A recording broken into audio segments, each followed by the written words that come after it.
Des milliers de guérisseurs vous proposent 1000 chemins, mais ils mènent tous au seul temple de la santé et de la jeunesse, c'est ce que disaient les anciens sages. Ils ne s'occupaient pas de science, au sens où nous l'entendons aujourd'hui, mais ils ont fait beaucoup sur le chemin de la connaissance de soi. Ils savaient comment faire face aux maux avec très peu de moyens et presque pas d'outils extérieurs. Aujourd'hui, beaucoup de barrières se dressent devant nous sur ce chemin. Dans notre civilisation moderne, l'homme est submergé de connaissances sur la nature extérieure des choses, mais il est complètement illettré quant à son fort intérieur. Son activité est rarement créative. Au travail, il fonctionne comme un rouage dans un mécanisme qu'il n'a pas lancé lui-même. À la maison, il est consommateur de nourriture, d'énergie et de médicaments. Il a atteint le point où il a arrêté de chanter, les stars de la télévision chantent à sa place. Il est irrité, effrayé, sans initiative, malade.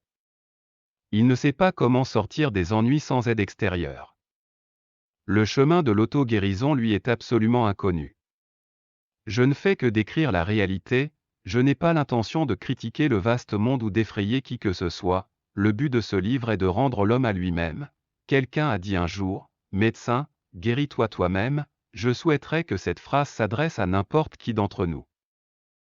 Car chacun de nous peut devenir maître et sculpteur de sa propre santé. Depuis 10 ans, j'ai la chance de travailler dans cette direction, à l'aide d'une méthode originale comprenant à la fois des connaissances anciennes sur la nature humaine et des idées modernes sur les capacités du corps humain. La méthodologie est entièrement brevetée et comprend 18 inventions protégées par droit d'auteur.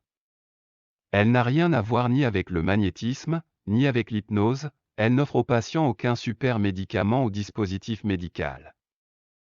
Elle ne fait que montrer du doigt la voie que le malade devrait prendre s'il veut faire face au mal qui le fait souffrir ou qui le met au bord du gouffre, entre la vie et la mort. Des études cliniques ont montré que la méthodologie proposée aide parfaitement la guérison de maladies aussi graves que les ulcères, les maladies chroniques du système gastro-intestinal, la dysbactériose, l'asthme bronchique, le diabète, les maladies thyroïdiennes.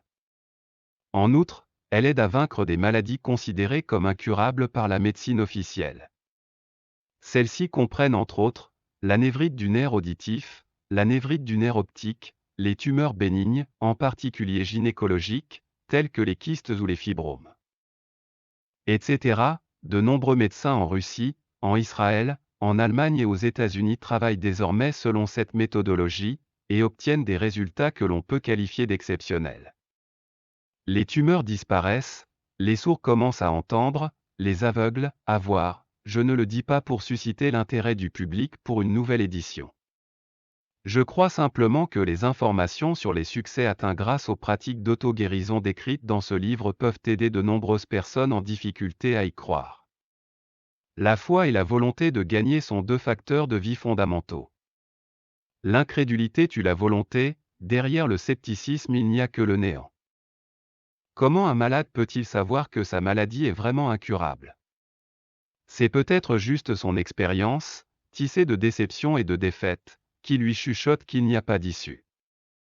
Mais mon expérience personnelle me permet d'affirmer qu'il y a toujours une issue, celle du chemin déjà emprunté par des milliers de gens qui ont réussi à retrouver leur santé et leur énergie vitale.